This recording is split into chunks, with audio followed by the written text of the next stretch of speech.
等一下，进去。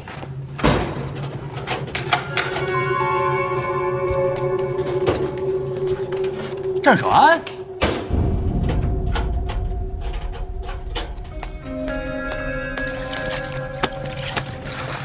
你不是被枪毙了吗？我们都听见枪声了，你没死？是临时改判了？几年啊？10年。那个姓肖的呢？我明白了，你小子把人家检举了，所以留你一条命，把他送上西天了，对不对？老天还真是开眼呢，把你送到我这个牢房来了。战守安，这回咱可有机会好好处处了啊！哼，进去。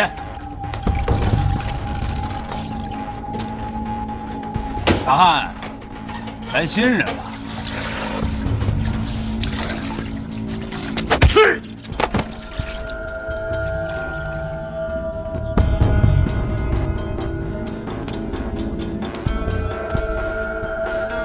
认识一下，爷爷邢大汉。咱们的交往开头了。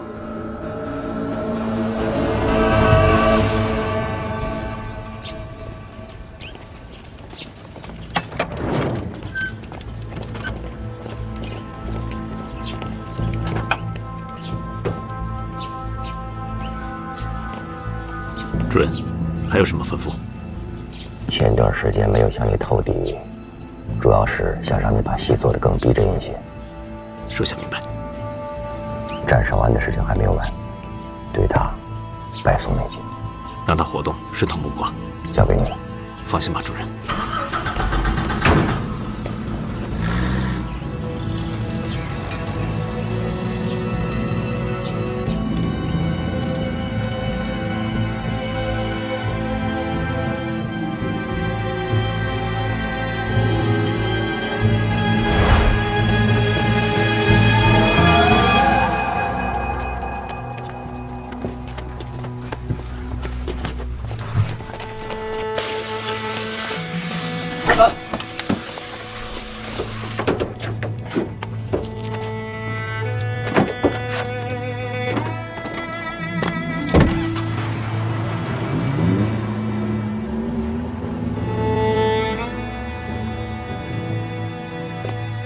这是给你的最后判决。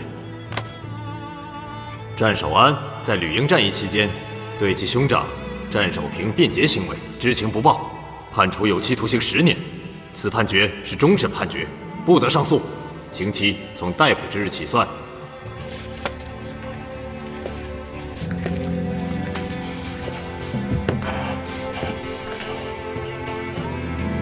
我曾经说过，抓出共匪，你就有条活命。九曲岭是个好地方，在那里变门思过，重新做人吧。10年之后，出来找我。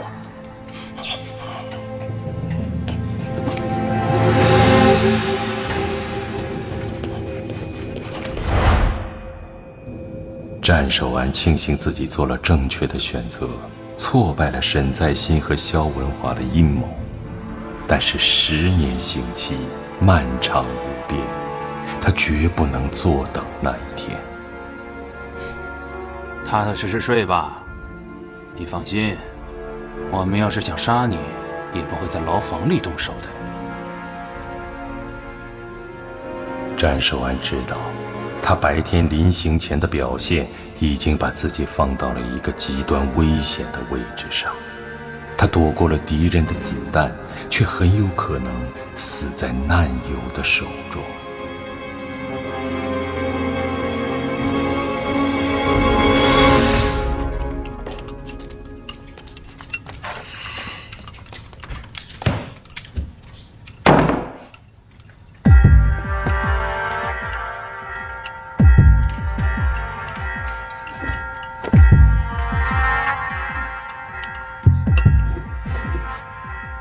新来的，你不会等我挑一挑你再吃吗？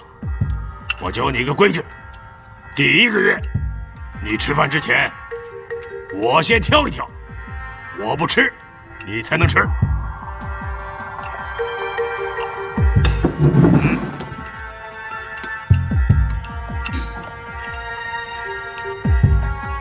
都已经被你吃过了，挑个屁！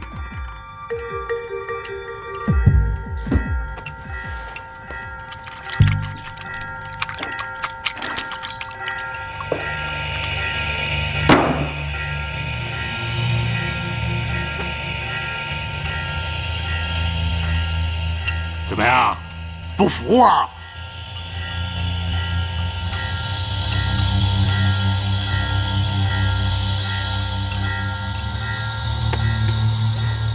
邢大汉，有点过分了。人家可是正经保密局的老人，忠孝军衔，你用对付地痞流氓这一套，不太合适吧？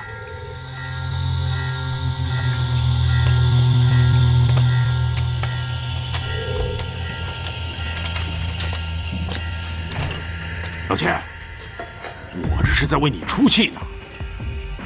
我说你笨，你还真笨呐！那个人喜欢玩阴的，你就不会跟人家学着点儿？学着点儿，学什么学？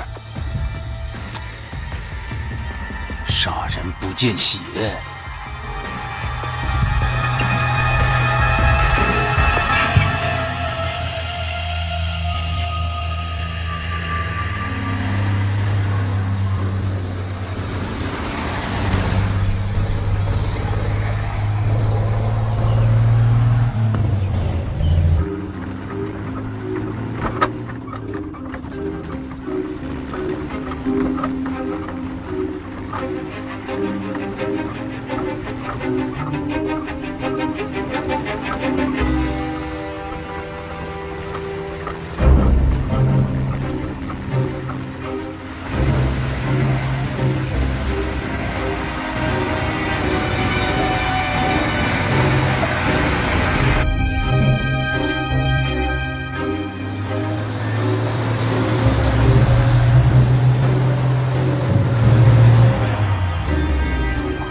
都听好喽，今天的活卸载粮食和日用品，都小心给我搬运。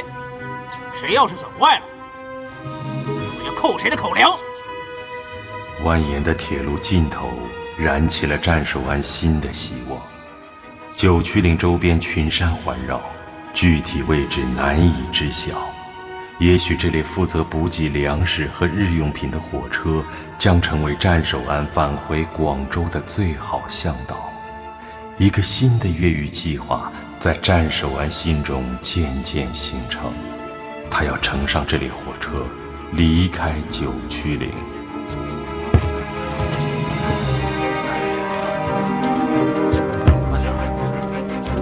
接着。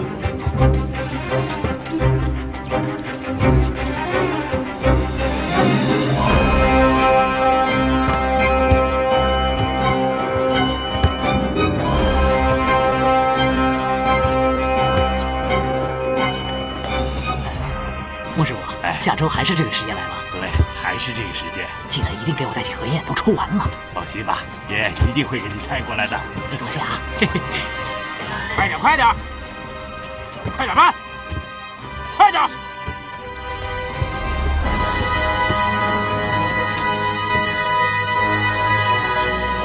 集合了，集合了，站好2排，都站好，快点！站好了，清点人数，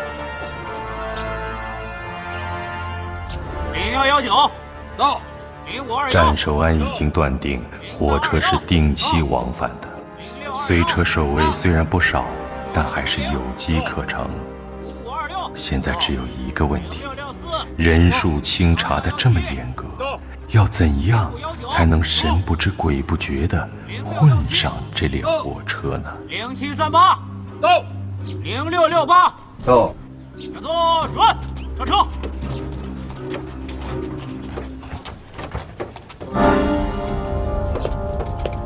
0668，看什么呢？先上去，别做梦了，赶紧上车。是。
想什么呢？我在琢磨，我还要多长时间才能出去？我要是你啊，我就不想。这个问题啊，想多了容易把人琢磨疯了。睡了。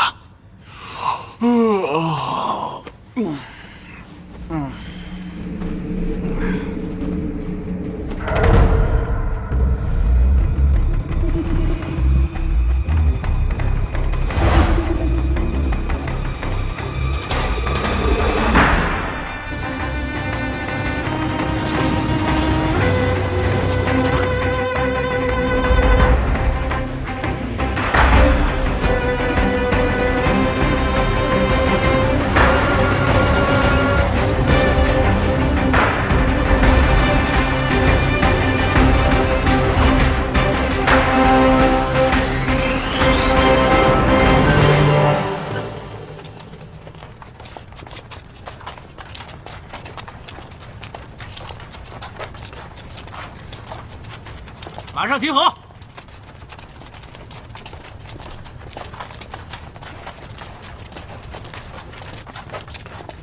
给我站好喽！听好了，去采石场干活的去左边，去火车站卸货的上车。0668，干什么？我是这一组的。少废话，回去！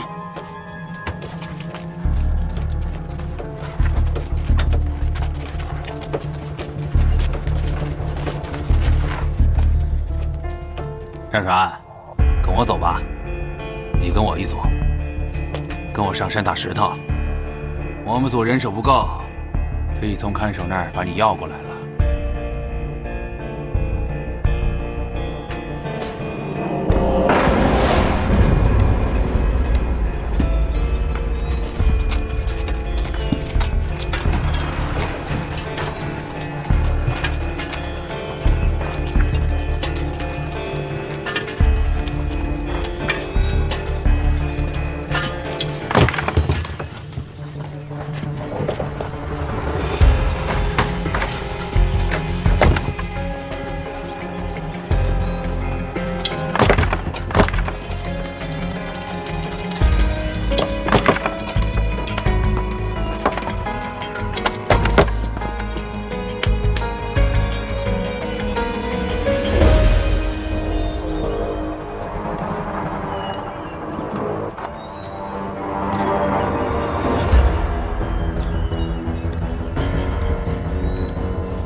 叫他吧。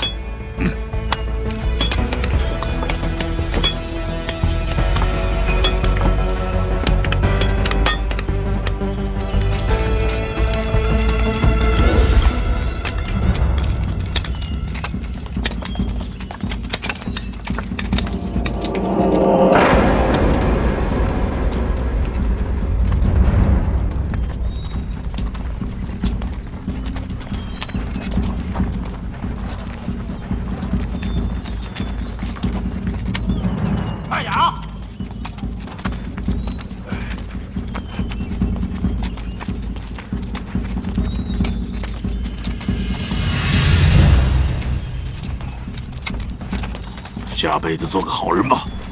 你说什么呀？去死吧！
杠子断裂的地方有豁口，是事先人为破坏的，否则杠子不会断裂。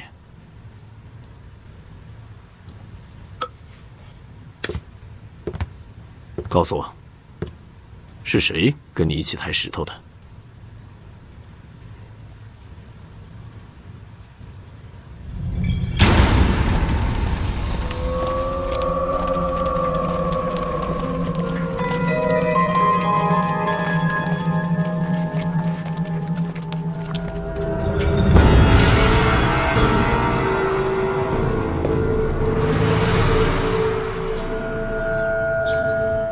郑少安，这件事情不是事故，是有人故意把你推下悬崖的。今天，你不用怕，当着我的面儿，把杀害你的人给我指出来。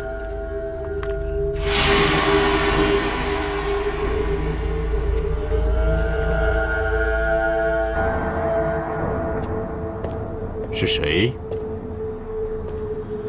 跟你一起抬石头的？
你不方便指认，我来。钱守为，谢纳汉。不是我，不是我，不是我！对呀。你告发过钱守为，痛打过邢大汉，那么杀害你的人就在他们俩当中。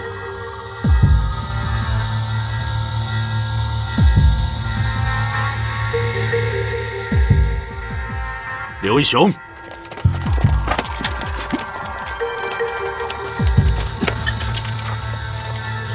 如果说这2个人想杀你，那么背后一定是他。战栓，你指认一个，我枪毙一个，他们永远没有机会来报复你，你明白吗？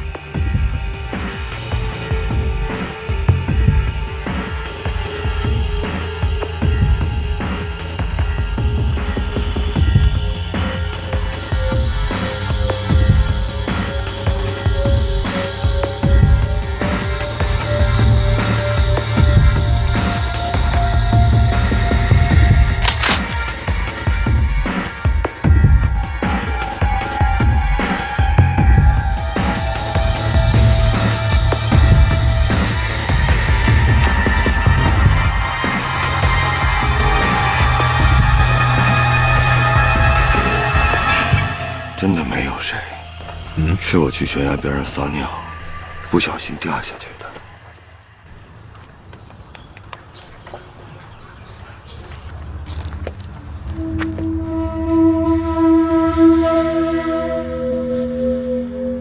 战守安，好，那就在这等死吧。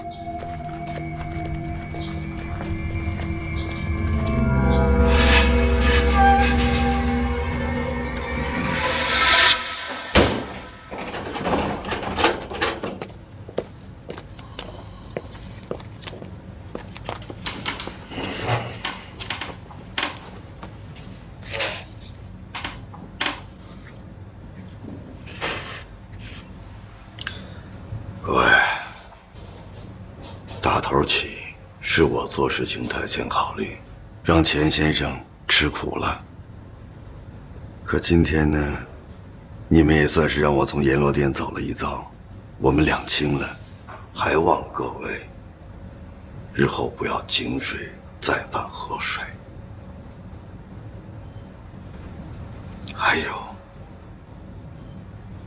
我们没必要让武大鹏看笑话吧。再有，钱先生，还得麻烦您为我做一件事儿。就凭你，让我给你做事儿？你怎么把我从卸货组弄出来的，还得麻烦您把我弄回去。你以为这是去菜市场买东西啊？啊，可以东挑西拣的。你有的选择吗？我告诉你，我做不到。你最好想好了。姓战的，你奶奶的太过分了！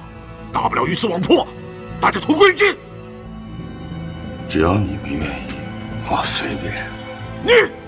行了，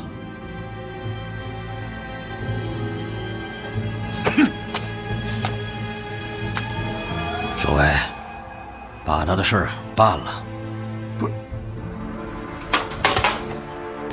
六爷，这个事儿可不好办呐。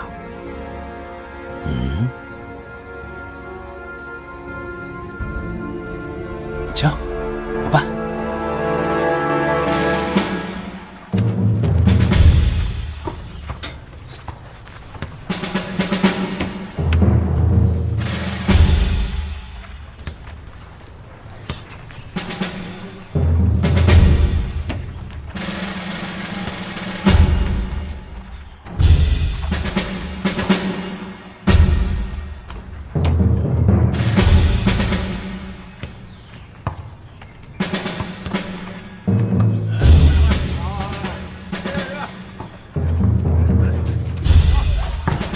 六爷，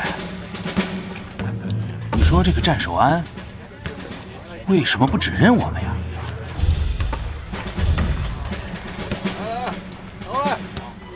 到底想干什么？他想活着出去。谁不想活着从这儿出去啊？可是他出得去吗？这个监狱从建成开始到现在，就没有一个人能活着出去，除非他变成鸟，长出翅膀，从这儿飞出去。所有犯人集合，去采石场干活的站我左边，去火车站卸货的站我右边。0668，去那边。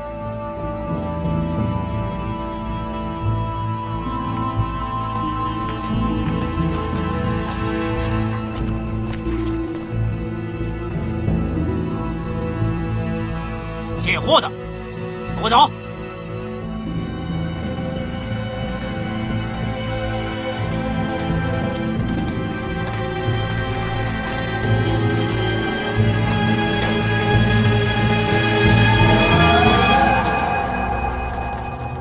上车，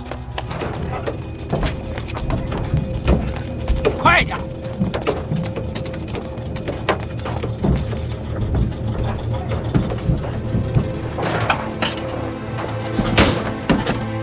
战守安知道，不管今天的结果如何，他们都不会再见面了。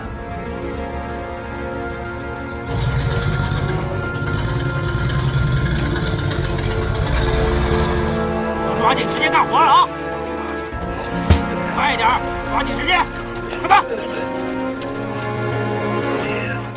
最近山体滑坡的厉害，我们一定要赶在大雨之前，让火车赶回广州。都快点啊！抓紧时间，快点！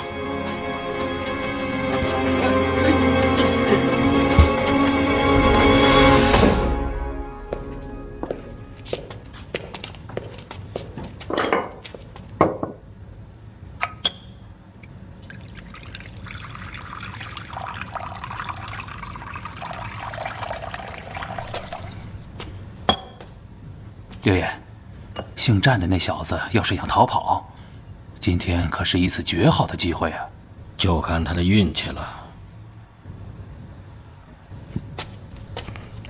集合了，集合了啊！快点，快点！集合了，请点人数。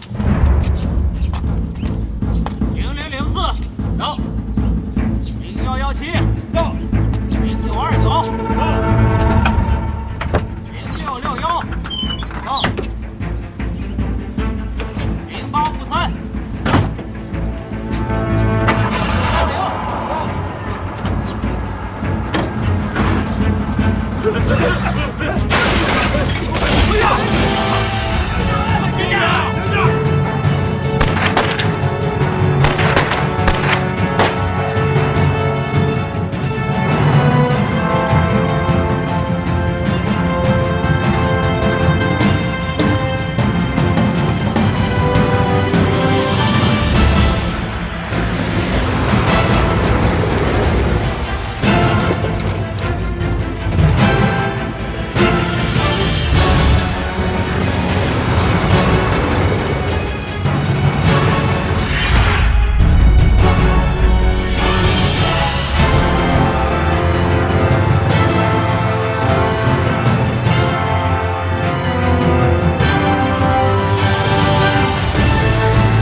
战守安开车逃跑了，往哪个方向？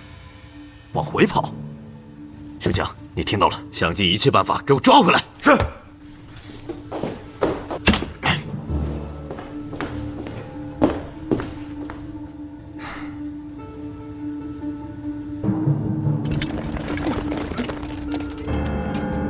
愣着干嘛？赶快下去找啊！啊，这么高怎么下去啊？多高也得下去，赶快绕下去。走。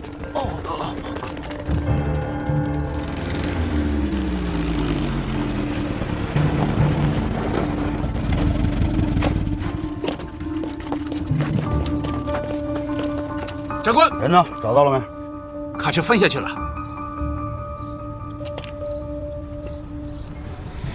尸体呢？已经派人下去找了。活要见人，死要见尸。这么高，肯定活不了。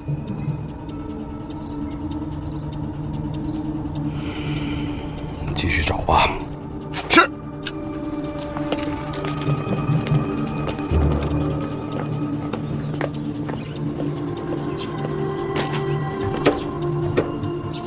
咱们还要在这儿等到什么时候啊？看这架势，一会儿这雨啊可吓人了。上次滑坡，咱们可在这山里也被困了一宿呢。这九曲岭这破铁路什么德行，我不知道啊。我跟你说，按规定来讲，监狱不下达命令，咱就不能动啊。还是在这儿等一等吧。行，再等等。哎。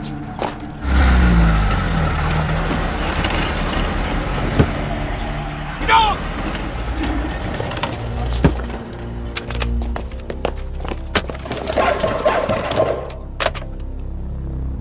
报告长官，战守安开的车已经翻到山下，尸体正在搜寻。是，属下一定尽快。您放心，就算他没死，凭他的一双脚，永远也别想走出九曲岭。是。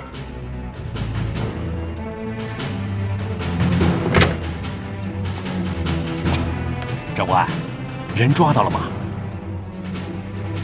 长官，这车已经晚点很长时间了。反正啊，就这么几节车厢。如果您不相信，那麻烦您再去亲自检查检查，好吗？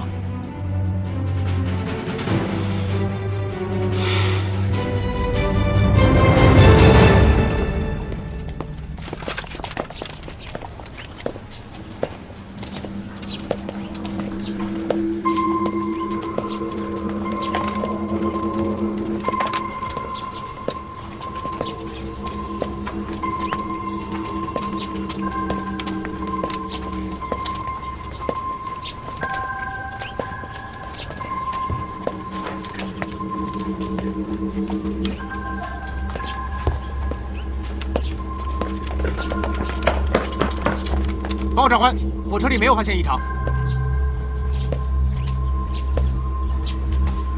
长官，可以发车了吗？好，谢谢长官。准备发车。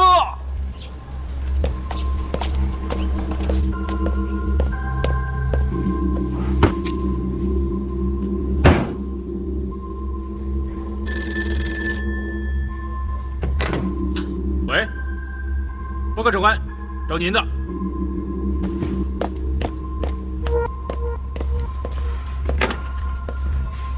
喂，报告长官，卡车里没有发现战守安。什么？没有？你是说车里什么都没有？对。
战守安不见了。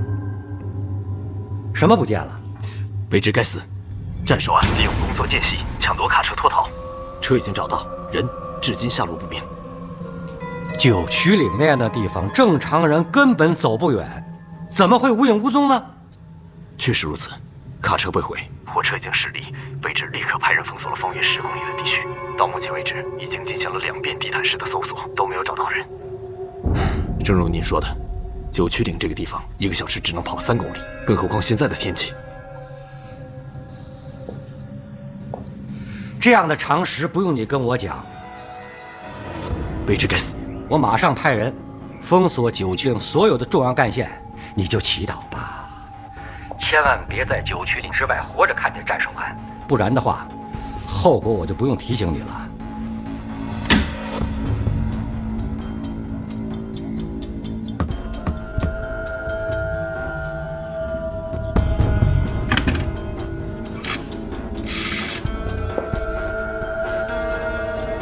立刻叫停往来九曲岭的补给火车。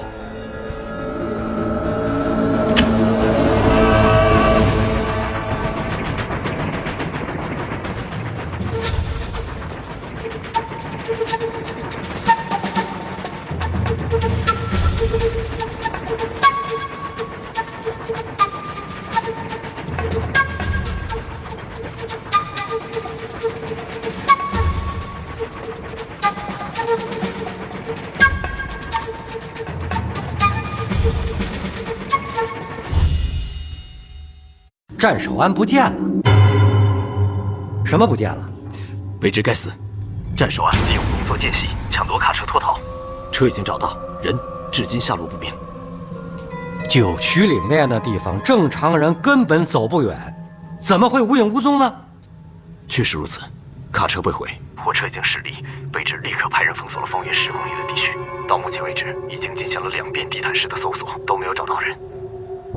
正如您说的，九曲岭这个地方1个小时只能跑3公里，更何况现在的天气。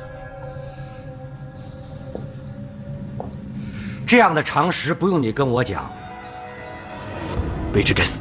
我马上派人封锁九曲岭所有的重要干线，你就祈祷吧，千万别在九曲岭之外活着看见战守安，不然的话，后果我就不用提醒你了。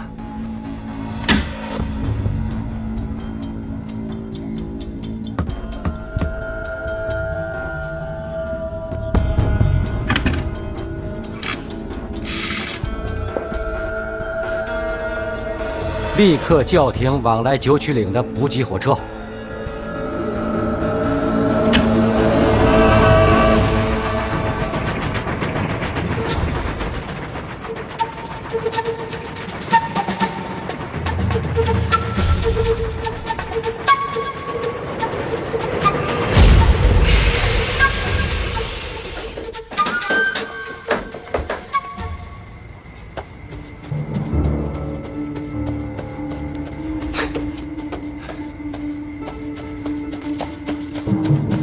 什么事了？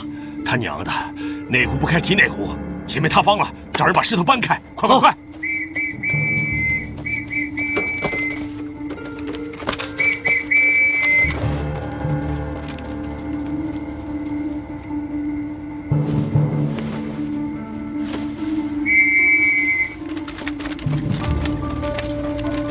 快搬石头！快快快！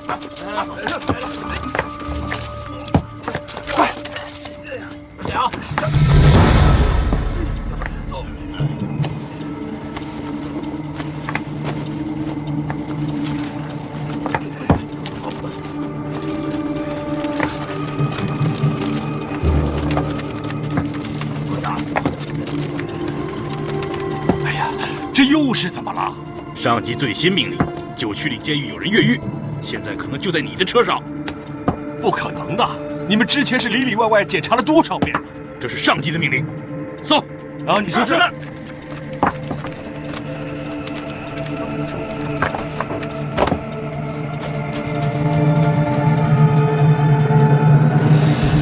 我车上没有发现目标，拉网搜索呢？也没有。好吧。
那个战守安还是没消息。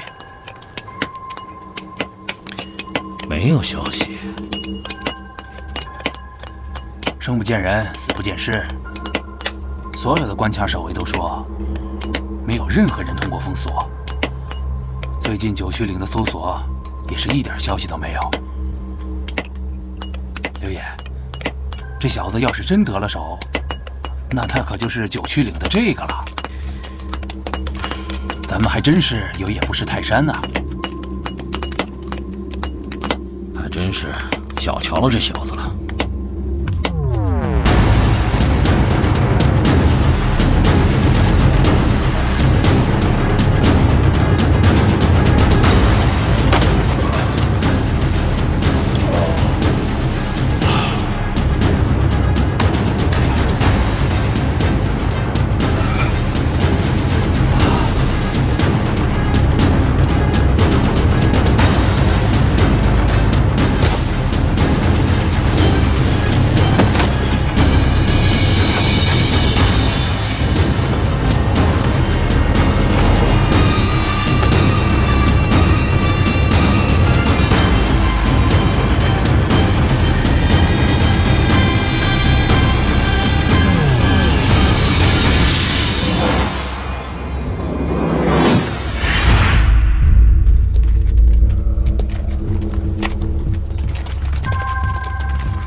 醒了？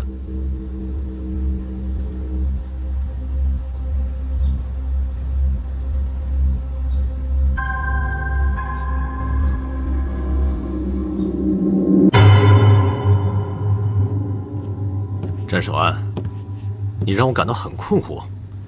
你告诉我，你是怎么就凭空消失的？又怎么就凭空出现的？你不好好把整个经过告诉我，你是过不去的。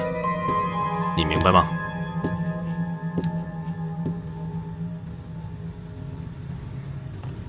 回答我！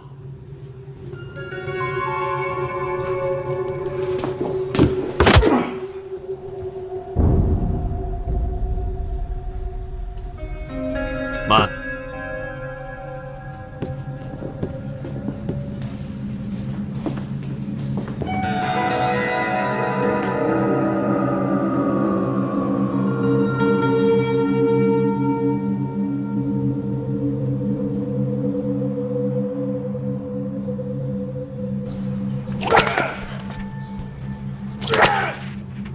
战守安在服刑期间，图谋越狱脱逃，殊不知天网恢恢，疏而不漏。于今归案伏法，按照中华民国戡乱剿匪法之相关规定，战守安加刑10年，连同原有刑期，需在九曲岭服刑20年，附加鞭刑100。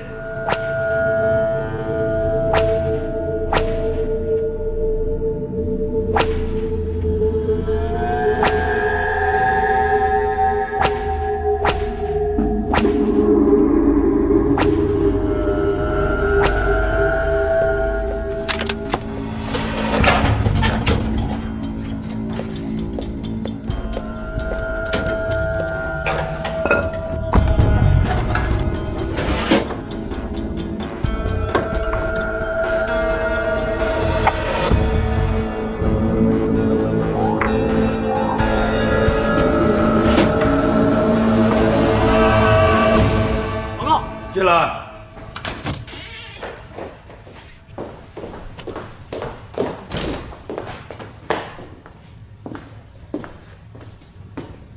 没吃，他快死了。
拿着，把勺拿过来。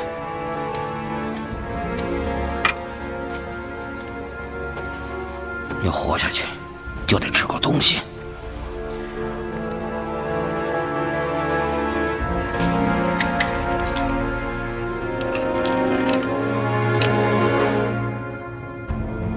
张嘴，吃一口。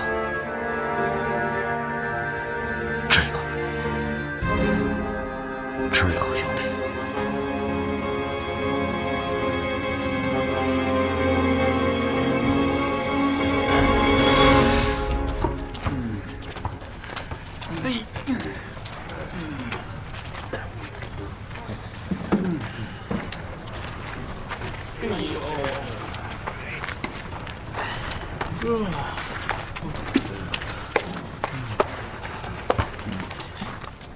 刘爷，我给您捏腿吧。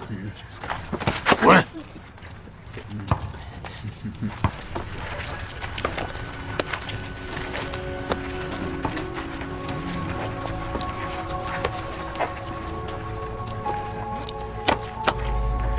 冉川，我是钱守为，你还记得吗？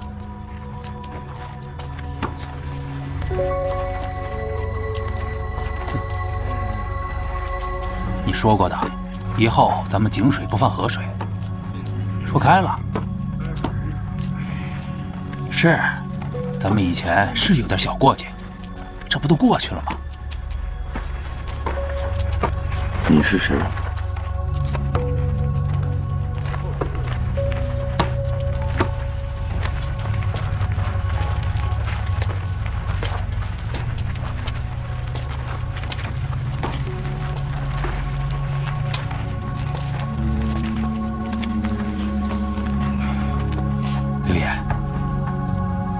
这小子好像失去记忆了，受刺激太深了。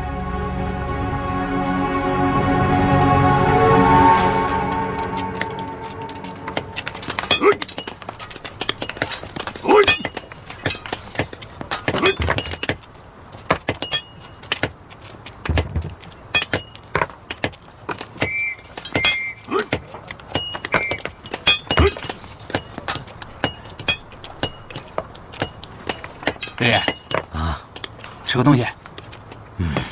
来吃口。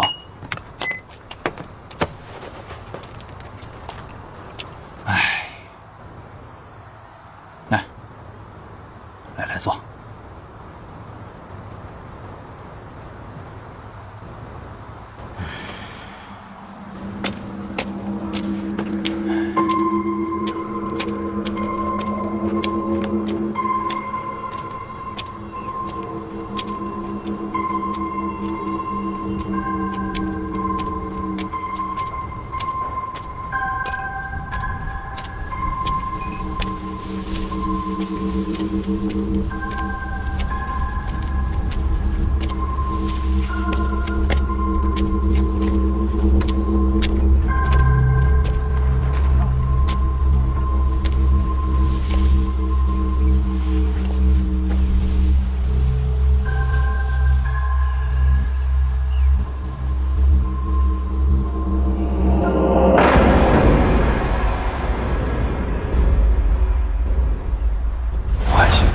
时的方式是：中山公园湖边凉亭正对着阳明湖的那根柱子，你在柱子下面放3块石头，要等遍三角形。海狼一旦看到这3块石头，就会被唤醒。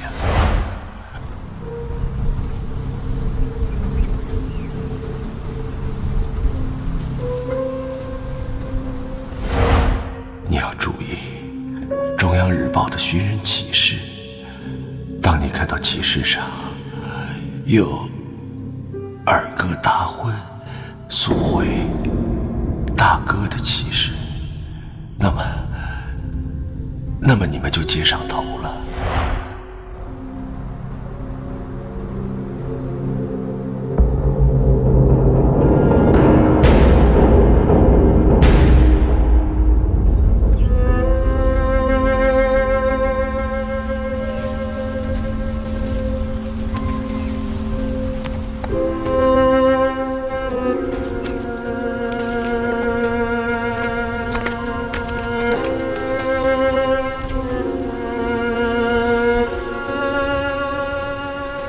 去祈福茶庄，对掌柜说：“你要洞顶乌龙。”掌柜回复你：“要多少？”你说：“3斤6两。”掌柜回答你：“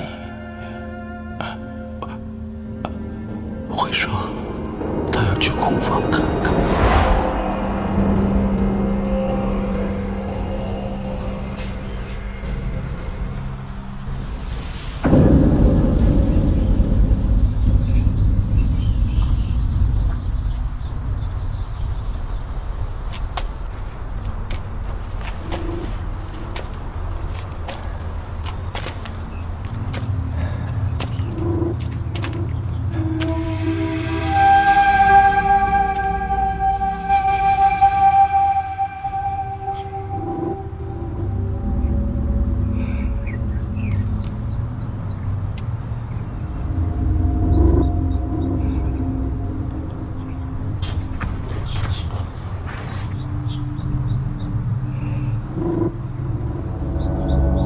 有洞顶乌龙吗？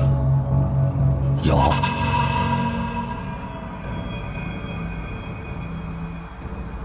我要3斤6两。你等等，我去库房里边看看。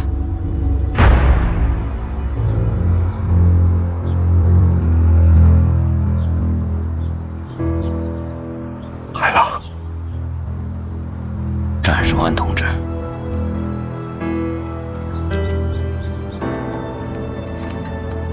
秦风说你会在祈福茶庄，你怎么可能会在监狱里面呢？现在情况发生了变化。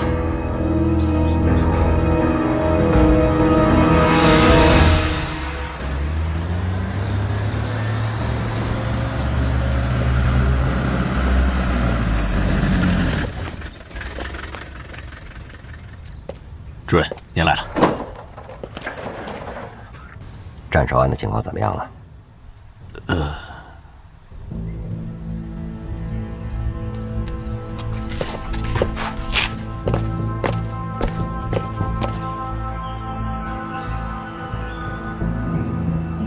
情报就这些。我记住了。你怎么了？太震撼了！你告诉我的这些内容太过凶险了。这是我们打入国防部内部的同志用生命换来的情报。战守安同志，按照情报工作的规定，你接受任务以后，不能再接触其他人，要由我亲自护送。离开这里，奔赴大脚坡。以后，你要启用新的接头暗号。油灯持续燃烧半小时，自然就会有人接应了。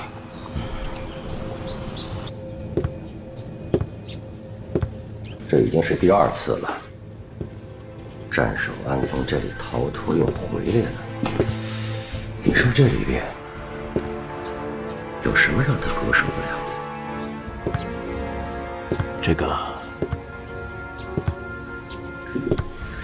比他的命还重要吗？主任，我说的话也许您觉得不中听。说。我认为战守安没有那么厉害，他只是脑子坏了。你是说他神志不清，失去了痛觉吗？因为没有人能承受住那样的拷打，除非失去疼痛感的精神病患者。好啊，那我们就去看看他到底是怎么回事。沈在新不会放弃对你的怀疑，他还要继续考察你。现在情报已经交给你了。你是在担心我忍受不住敌人的严刑拷打吧？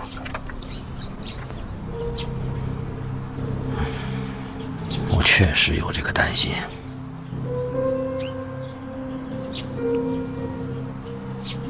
我是一名医生，从理论上来讲，任何一个人都有生理期限，会有熬不住的那一刻，我也不意外。可海浪同志，我请你记住了，我是一名共产党员。在绿营的时候，我随身都会带着氰化钾，就是为了熬不住的那一刻。现在虽然没有氰化钾，必要的时候，我会像其他同志一样，要舍自己。战守安同志，你肩负的任务不容许你这样做。我来给你介绍，这位是我从国防部请来的神经科专家，齐主任。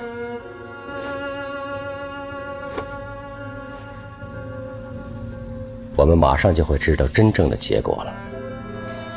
现在情况发生了变化，九曲岭监狱的防范措施已经加强了，我们已经无法使用大脚坡那个一次性的安全撤离通道。可惜啊，差一点我就成功了。正是由于你的这次失败，我们原来的隐蔽撤退计划已经不能实行了。对不起，战守安同志，现在我的任务是要护送你离开这里，你的任务是要坚持住，保持住你现在这个状态，等候我的指示。是。战守安，有情况。你过来。放心吧。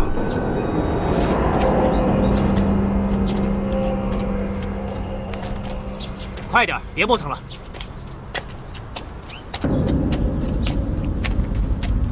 走。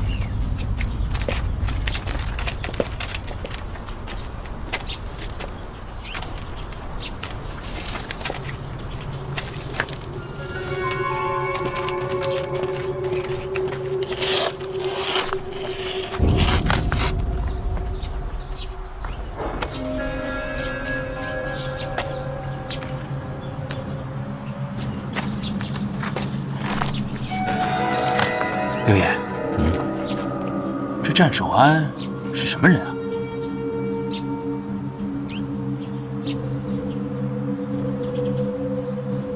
他这时候被带走，会不会有什么事儿啊？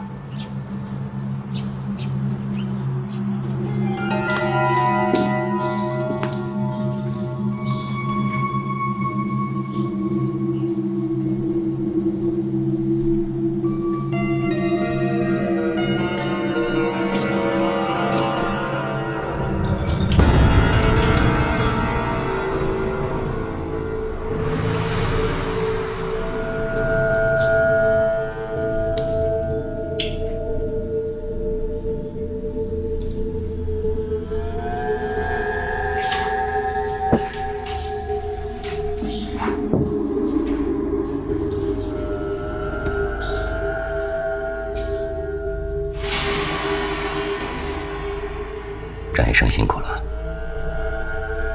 沈某照顾不周，让你出现了这样的事情，我心里很难受。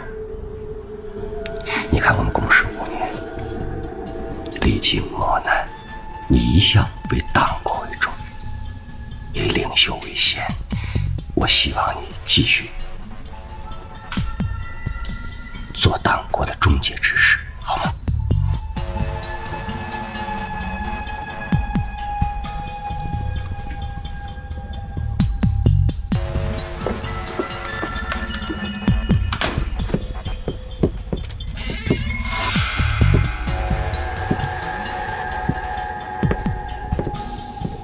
他们说你病了，我不相信；说你失去了感觉，我不信。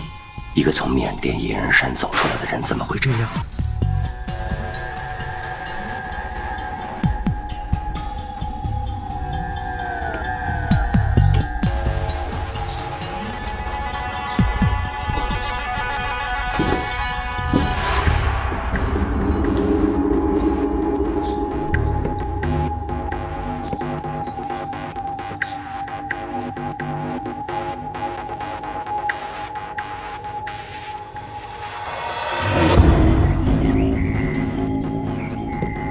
沈主任，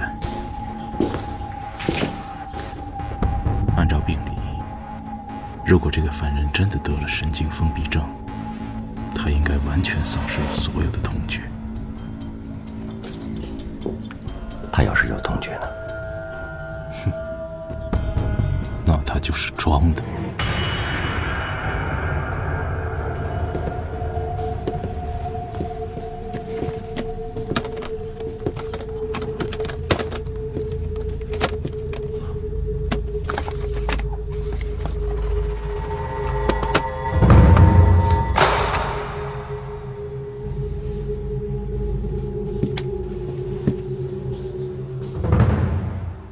你们看，这指甲缝啊，是人体末梢神经最集中的地方，也是痛觉最敏锐的地方。唉，十指连心呐。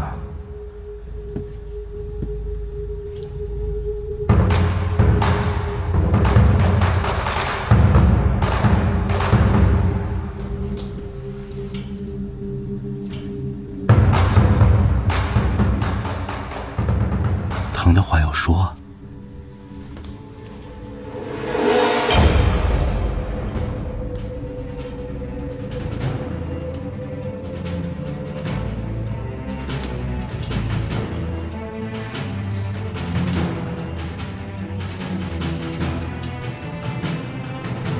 疼吗？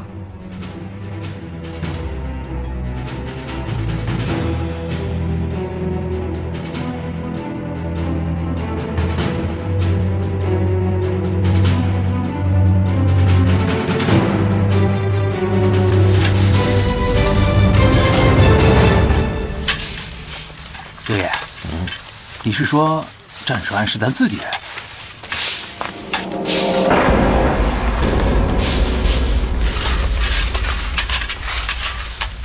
刚才啊，我听看守说，保密局的沈在新来了，战守安这一去，不知道有没有事儿。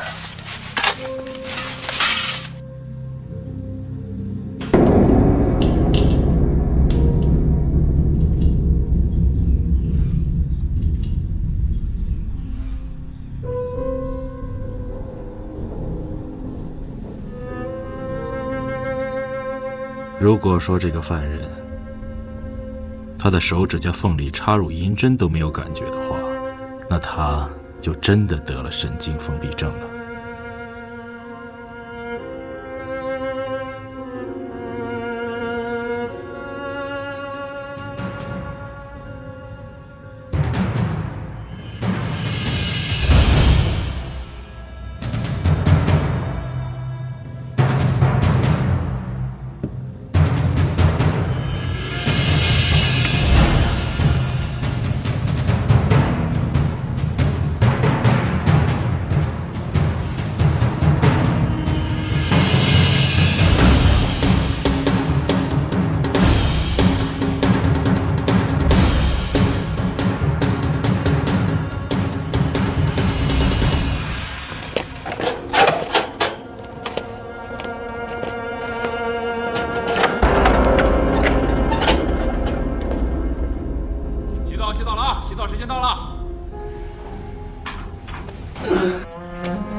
你用刑了。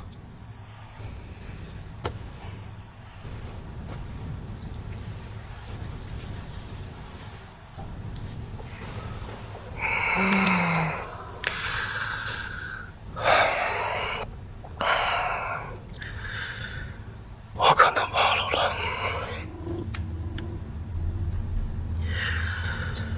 他们找来广州的精神学家，一边对我用刑，一边观察我。我没有办法控制瞳孔放大，所以他们应该发现了我还有瞳犬。战守安的失忆和精神失常都是装的。你是说他能感觉到疼痛，但是他忍住了？一个人在感觉到疼痛的时候，他会本能的、不由自主的叫喊、挣扎或者躲避。如果有人意志特别坚定的话，他是完全有可能控制住这些生理反应。不过有一种生理反应，他无法掩盖，因为这种生理反应不受意志的控制，他的瞳孔会扩大。战守安凹刑的目的，就是为了让我们相信他已经疯了。那他为什么要装疯呢？你的这个疑问很有趣，我也想知道答案。主任，我要求再审战守安，当场戳穿他，看他怎么解释。我们一共有72种刑罚，我每天给他用一种，2个月就能让他尝个遍。共党也是人，我不信共党的生理极性跟常人不一样，根本用不到2个月，我就能让战守安开口说话。主任，如果这次再拿不下战守安，你可以撤我的职。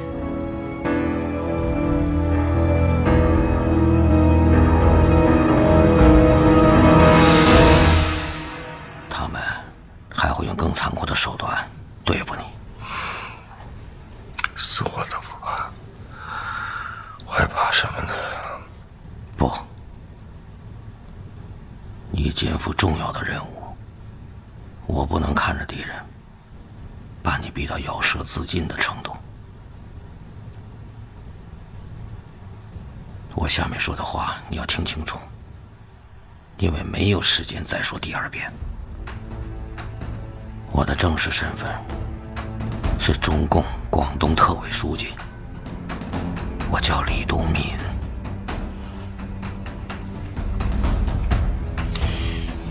抗战结束以后，我受党的派遣来到广州，以致公堂老会员的身份，联络致公堂的政治关系和社会基础，发展我们的情报组织和地下武装。那你是怎么被抓的呢？我的公开身份是致公堂总堂主刘义雄。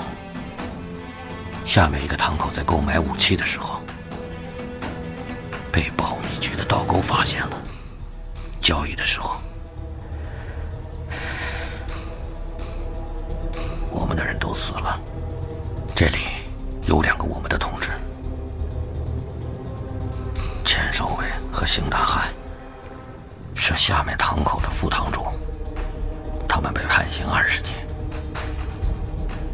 我作为总堂主，按照连坐法被判刑10年。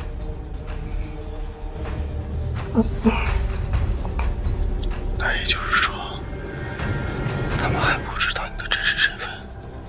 对，我和沈在新是多年的老对手了。30年代初，我在上海搞地下工作，专门惩治我党的叛徒和国民党特务。在那个时候，我杀了他们不少人，包括沈在新的哥哥沈立新。沈在新发誓要抓住杀他哥哥的人，要拿我的人头祭奠他哥哥。难怪呢，他之前在报纸上发布假消息，说抓到了李东明，其实就是诱敌之策。但反过来讲，这么多年了，他还一直对你耿耿于怀。对，这是对李东敏的一个复仇情节，这是他最致命的弱点。我们就是要利用他这个弱点，攻破九曲岭的防线。怎么说？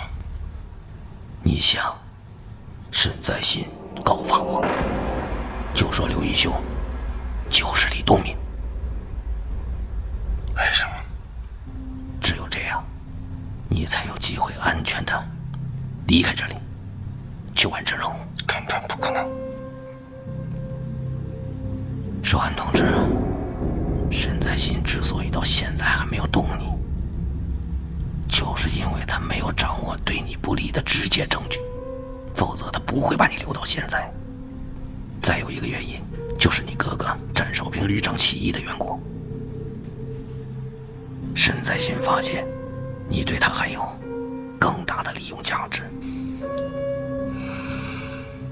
你是他对付你哥哥的人质。这我知道。沈在新对你犹豫太多，说明他很想掌握你到广州以后的所作所为。他需要一个合理的解释。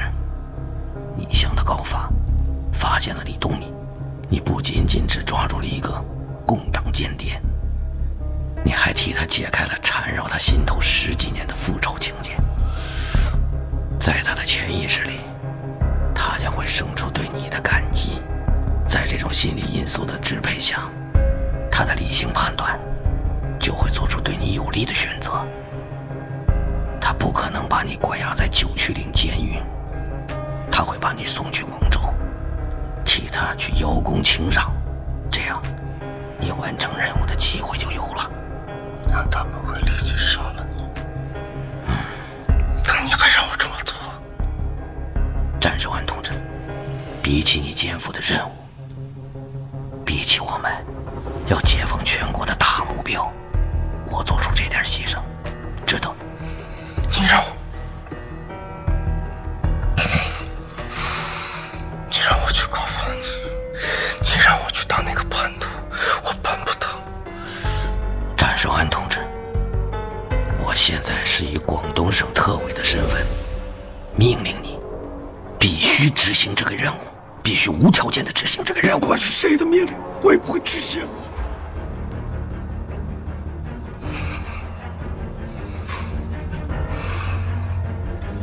阿良，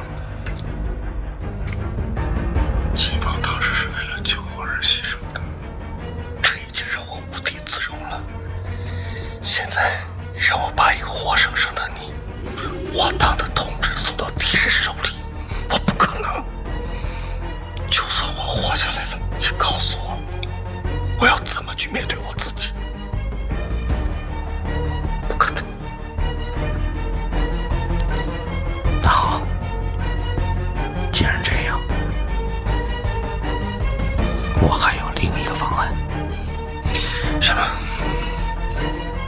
武装起义？怎么可能？阿良，秦放当时是为了救我而牺牲的，这已经让我无地自容了。现在让我把一个活生生的你，我党的同志送到敌人手里，我不可能。就算我活下来了，你告诉我，我要怎么去面对我自己？不可能。那好，既然这样，我还有另一个方案。什么？武装起义？怎么可能？可能，完全可能。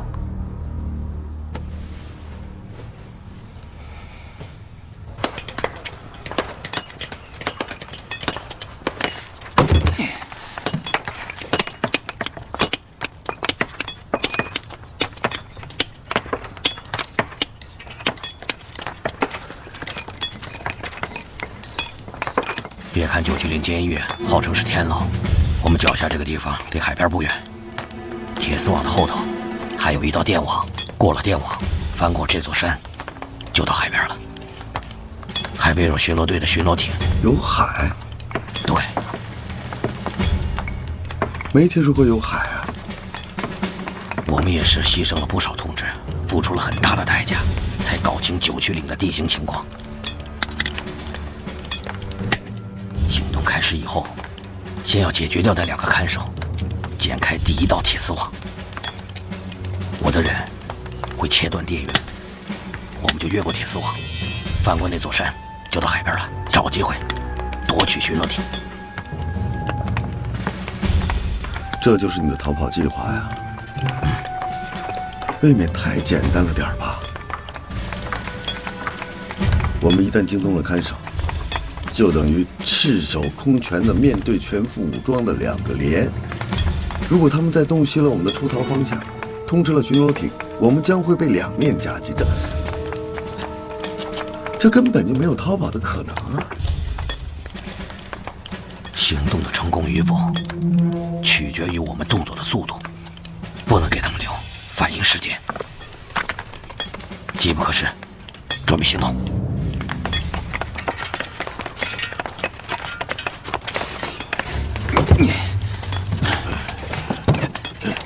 老钱啊，我怎么觉得气氛不对啊？怎么了？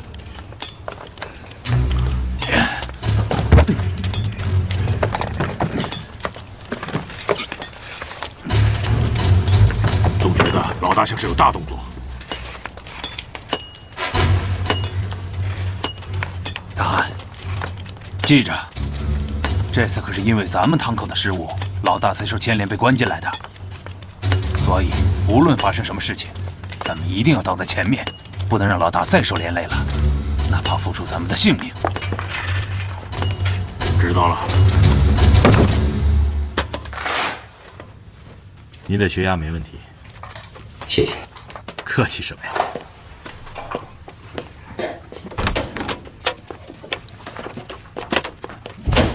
主任，都准备好了，审讯战守安的计划可以实行了。开始吧。属下还有一个要求。说。我想请戚主任留下来，一起参与审讯战守安。留我干什么？我是医生。这种连番审讯，犯人到时候一定会盼望着及早昏迷，因为他们知道，一旦昏迷了，肉体的疼痛也就不复存在了。这等于让他们躲过了酷刑。就算是用凉水把他们浇醒，酷刑的疼痛也就失去了连续效应，那样疼痛得到了缓解，效力大大降低。那问题是，你要我干什么呢？请你用医疗手段，保证审讯战守安的时候不昏迷，一直保持清醒。我要使肉体的疼痛感不间断地发挥作用，发挥到极致。我要让他的每一根神经、每一个细胞都注满了极度的疼痛，没有缓解的任何间隙。你能做到吗？能啊，只要给他注射相应的药物，让他保持清醒，就不会昏迷。你留下来，协助他。好，谢主任，谢齐主任，属下保证拿下战守安。取代战守安。是。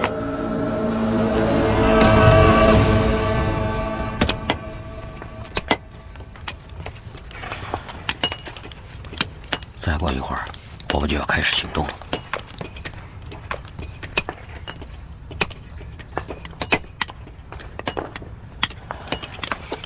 到了解放区以后，情况安定下来，你到河北安平县的城关镇去看望一个叫李洪举的人。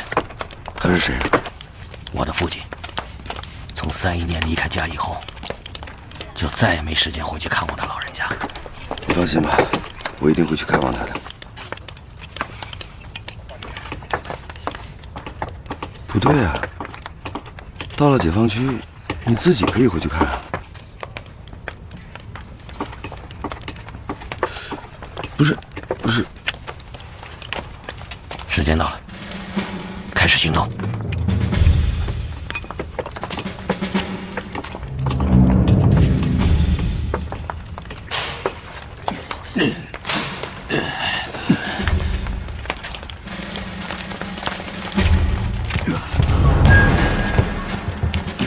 老钱，怎么了？看，老大动手了，我们过去帮他们。不，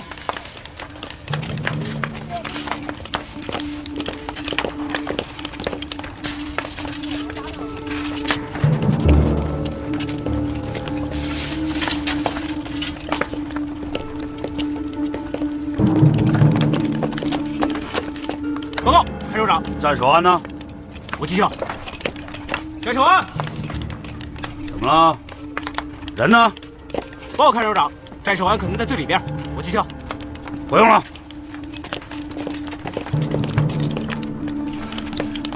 走，跟我来。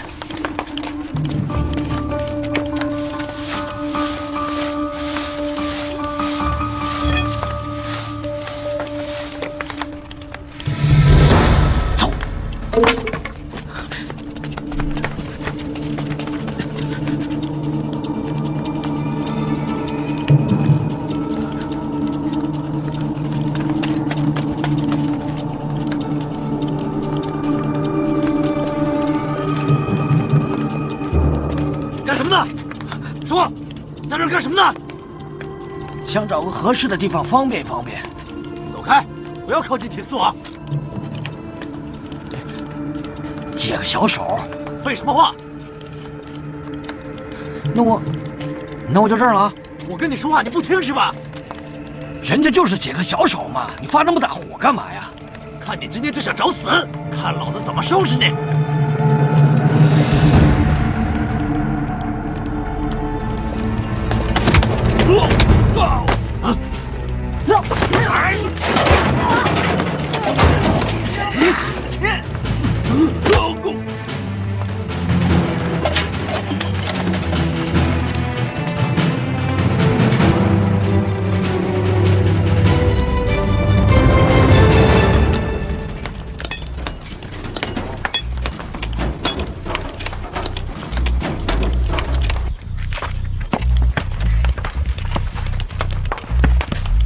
战守安，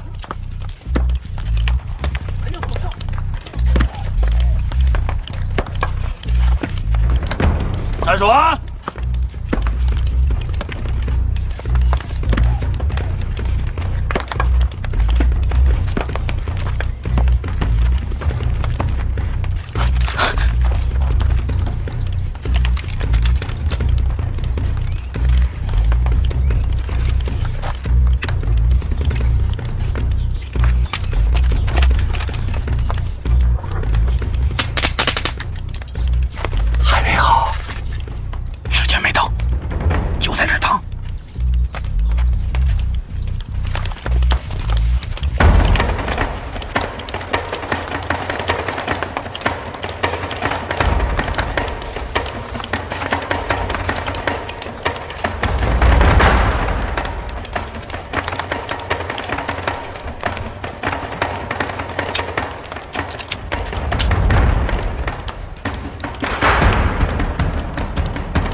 什么动静？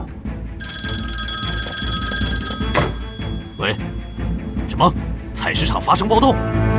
开了警报，全体出动！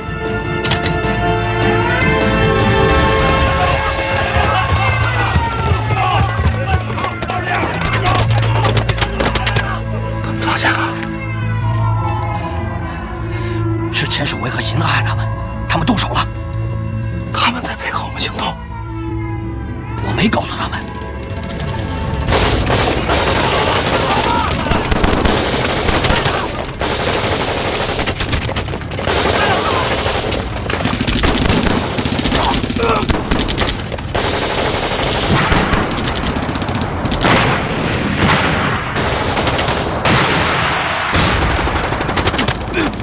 大汉，我们一定要守住采石场的路。口！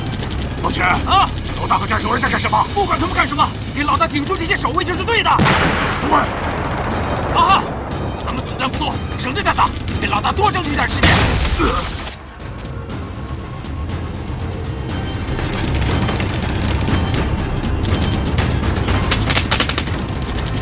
还没好，再等等，再等一会儿人都死光了，必须等。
再坚持一会儿，翻过这座山，就可以见到大海了。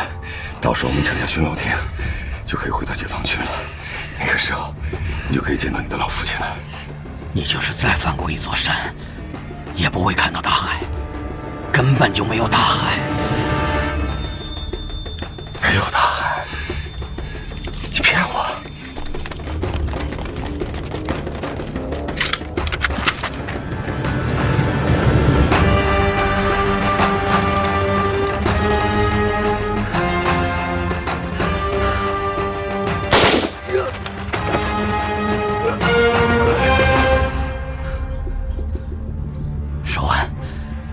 你忍一忍，现在你应该知道，见到沈在熙，你应该说什么了。老六，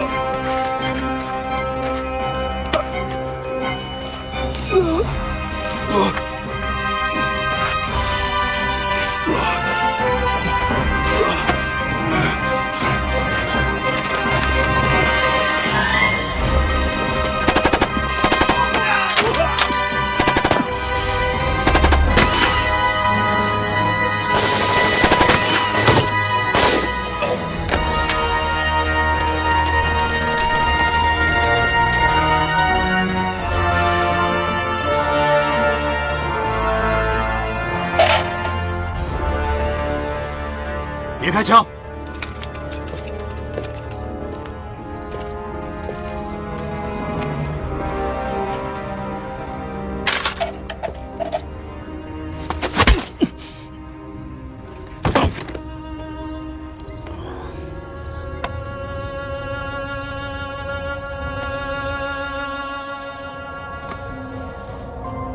战守安明白了，这是一场注定失败的越狱。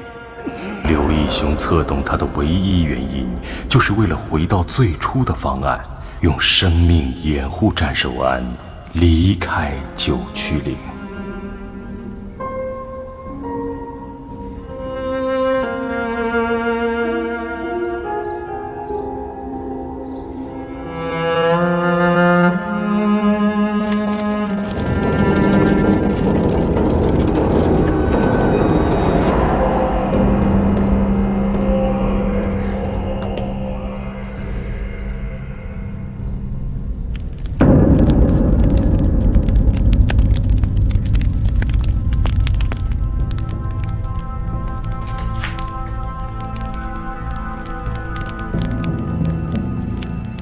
刘老大呀，刘老大，你今天实在是太不够意思了。我们之前有过默契的，你管好你的手下，乖乖服刑，我得方便之处会给你方便，咱们相安无事。可是你看看今天，你都干了些什么？采石场上闹暴动，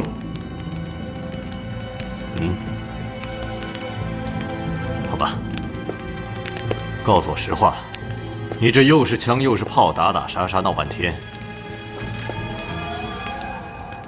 真实的目的是什么？你真的是为了越狱逃跑？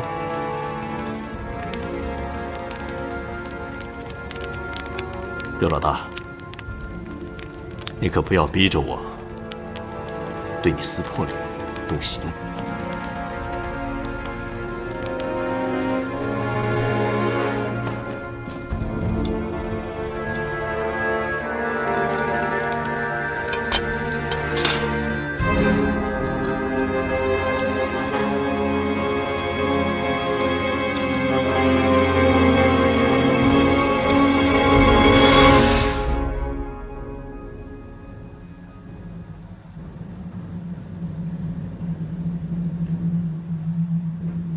刘老大，我对你非常失望，非常失望。是你逼着我对你动刑的。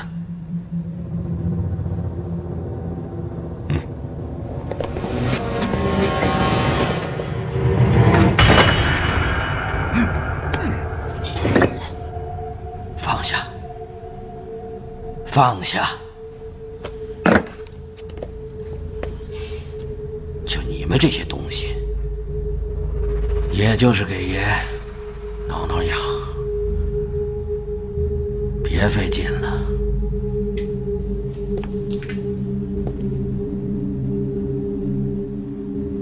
这么说，你有话愿意讲了？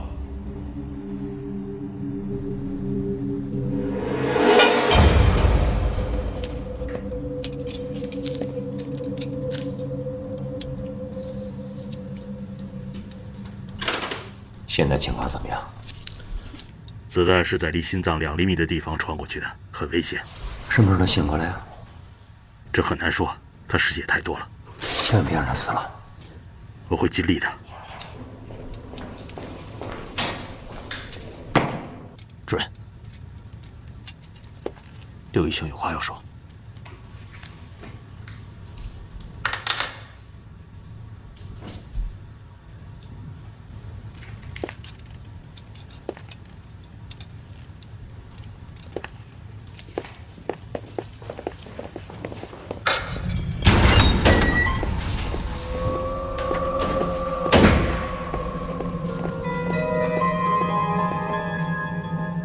为什么你要杀战守安？战守安必须死。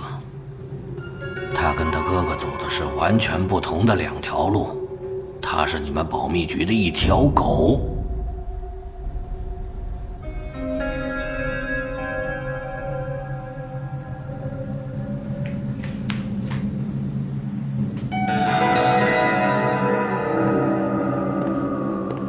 在心，在你们保密局的英烈墙上，民国20年那一栏，你亲手写上去一个名字：复兴社情报组长沈立新。那是你的哥哥吧？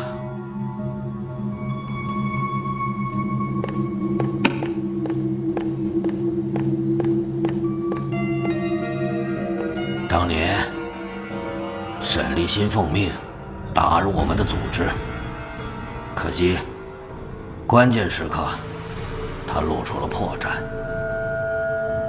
被人从万国饭店的楼上扔了下去，暴尸街头，死得很惨。你当时抱着他的尸体，发誓要找到杀死你哥哥的那个人。处决你哥哥的是中共锄奸队的，他叫李东敏。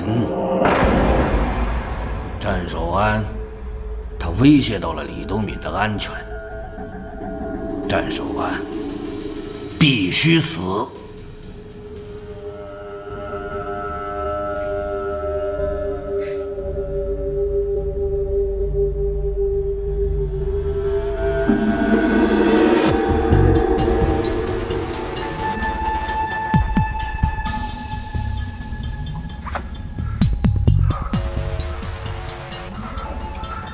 取他指纹，取他的指纹。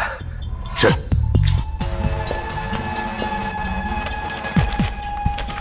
左手，右手。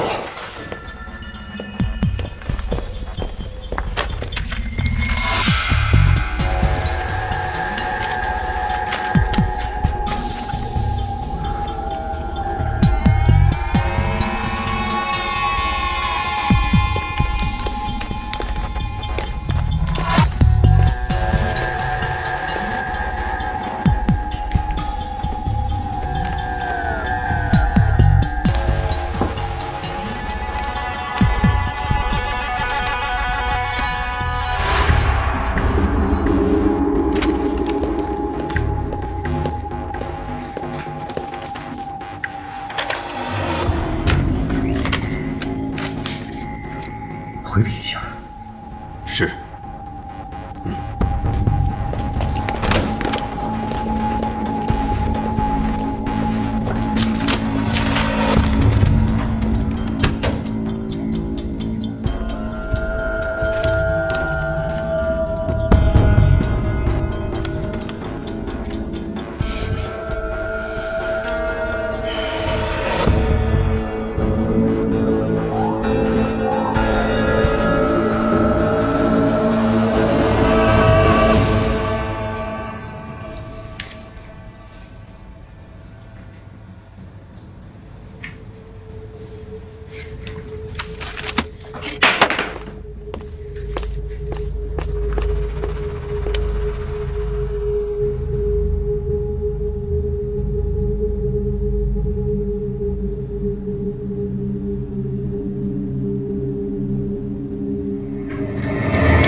知道这个指纹的来历吗？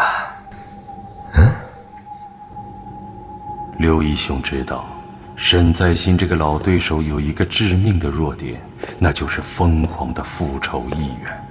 这个意愿会极大降低他的判断力和控制力。为了复仇，他会接受一切，相信一切，包括他对战守安的怀疑，只要战守安有助于他的复仇。现在刘义雄要做的就是让沈在新相信是战守安帮他复仇，成功抓住了自己。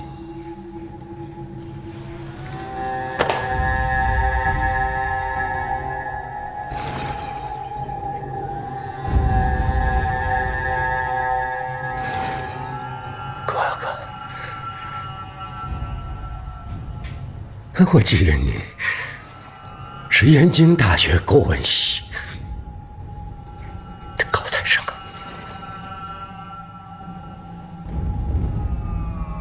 他们从万国饭店把你生下来，活活摔死了。太狠了！难道你的哥哥就不残忍吗？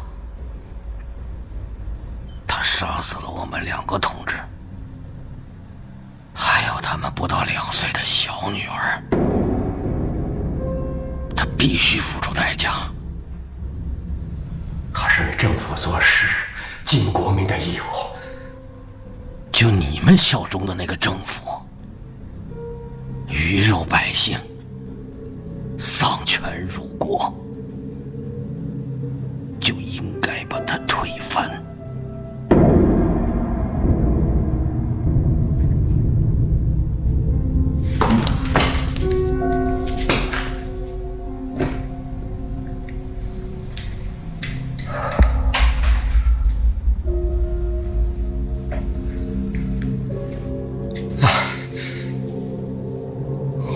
满身是血，遍体鳞伤。你把他扔出去的时候，你都见他做了些什么？你说呢？他不是孤立的一个人，我必须撬开他的嘴，挖出他的同伙，根除后患。我曾经发誓用你的人头来祭奠他。哥哥，这一天实现了。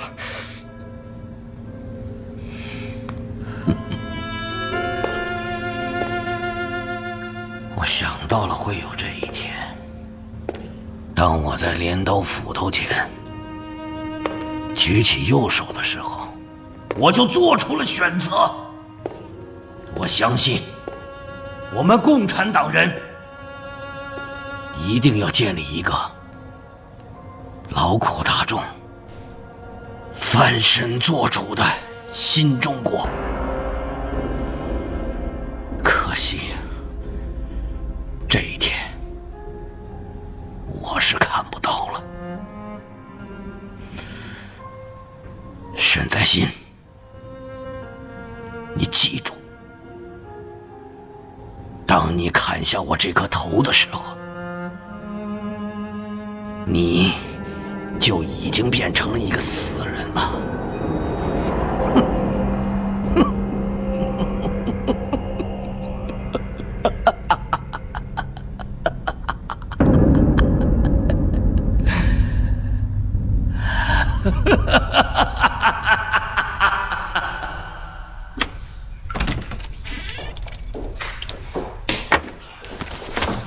主任，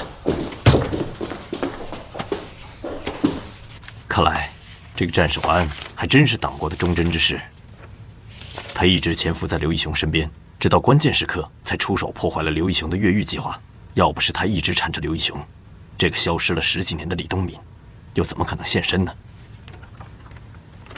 这个战守安立下如此盖世奇功，简直有些不可思议了，都可以称得上是谍海英豪了。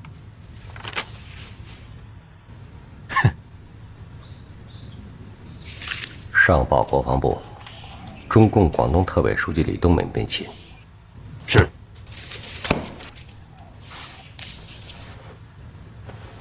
主任，战守安怎么处理？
你还记得他的音容笑貌吗？哼，沈立新，当年我们都还年轻，我曾经答应过他，要用你的人头来祭奠他。今天他可以瞑目了，我也可以瞑目了。中国100年的内忧外乱，就要被我们共产党所终结。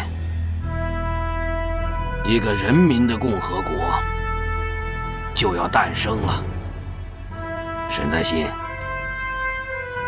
记住我说的那句话：当你砍下我这颗人头的时候，你就已经是个死人了。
我们打进南京国防部高层的同时，截获了一份重要情报。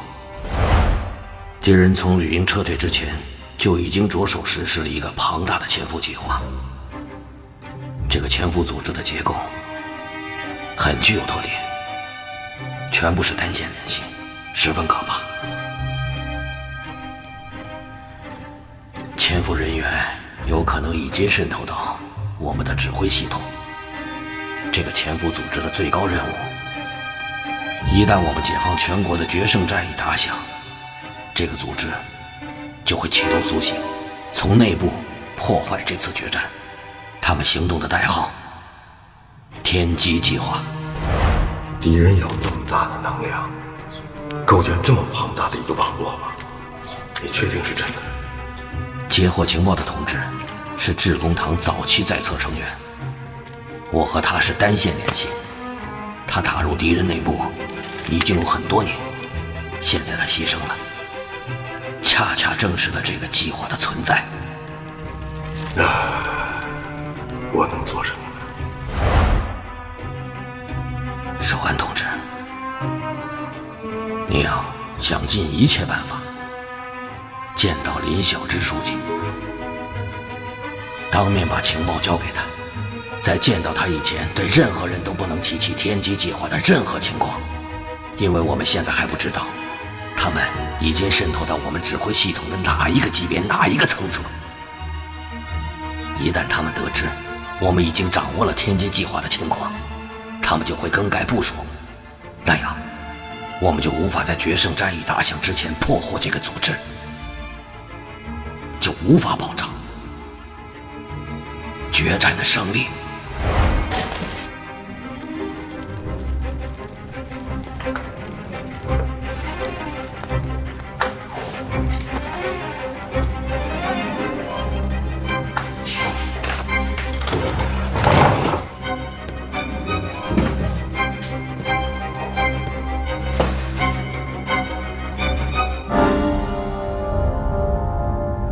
今天不比往常。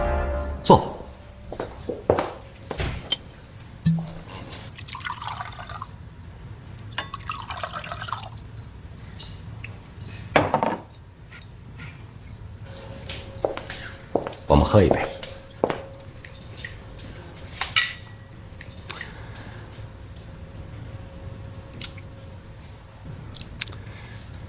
守安，你不知道，从我第一天走进这个办公室，我就想尽快的回到北方。但是随着在广州的日子越来越长，好像我回去很渺茫。